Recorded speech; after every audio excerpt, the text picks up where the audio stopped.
with.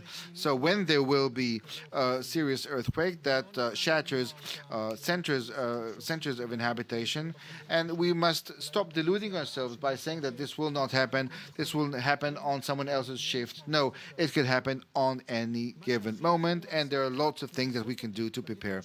The first thing that we must do is to prepare people. We must tell them, go out of your homes. We must be able to predict them.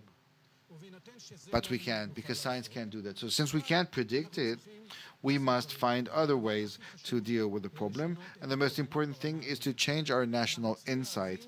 We must realize that this type of damage is much more significant than any other existential threat on the state of Israel. We must deal with it at least as seriously as we're dealing with the Hezbollah or the nuclear threat of Iran, because Nasrallah every other day threatens us on TV. The problem is that the Almighty doesn't bother to give us a forward warning, but it's going to be much worse. We have a few thousand of missiles. Okay, missiles will end up running out. And I'm moving very quickly to the other issues. We must strengthen buildings. We must build according to the right standards, and a lot can be done on this matter. We can create a short-term early warning system. This has already been proposed 2 years ago. This can be done, and we can get a 30-second early warning, which allows us to give decent warning. We can stop, for instance, elevators so that people don't get stuck between floors. We can shut down electricity and gas. 30 seconds is enough to do that. This will save a lot of lives. The emergency forces and security forces must be prepared.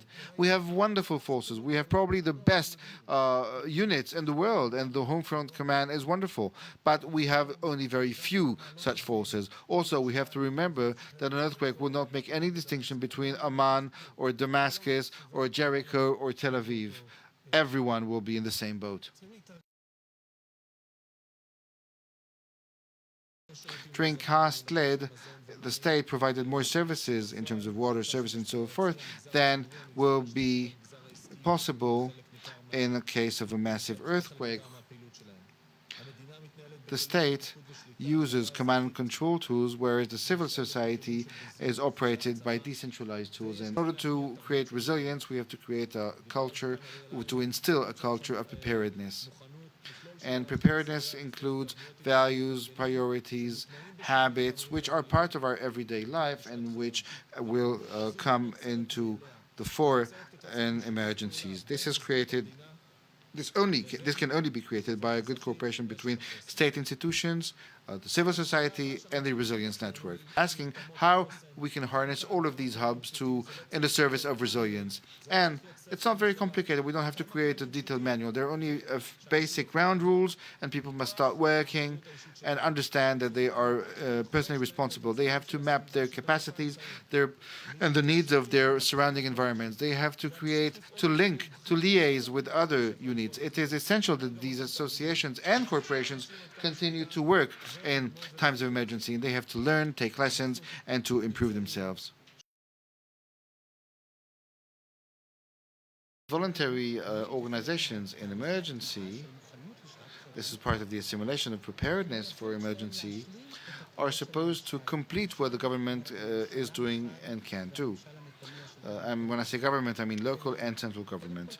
Why? First of all, because they are omnipresent. Secondly, because they are fast. Their decision-making processes are faster, they are more flexible, they have enormous knowledge, and they are well connected to what's going on on the ground. And most importantly, they are related directly to those weakened populations, which are going to be the first who will require assistance in times of crisis. First, we have to decide that cooperation must remain in the hands of the central government, the state. And also sometimes local government when it's a local incident or local event. A second decision that is very important is that we must decide that we use the mediation of organizations that support the tertiary sector or the voluntary sector.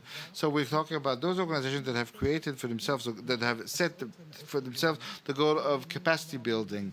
We're talking about Matal, Shatil by the New Israel Fund, the National Authority of Volunteering, the Joint, the JDC, and so forth. These organizations can take upon themselves coordination and the dissemination of information. But also, I would recommend that as part of the creation of a culture of preparedness, we must create coalitions, smaller coalitions of organizations working on the same goals, just like the coalition, trauma coalition is doing.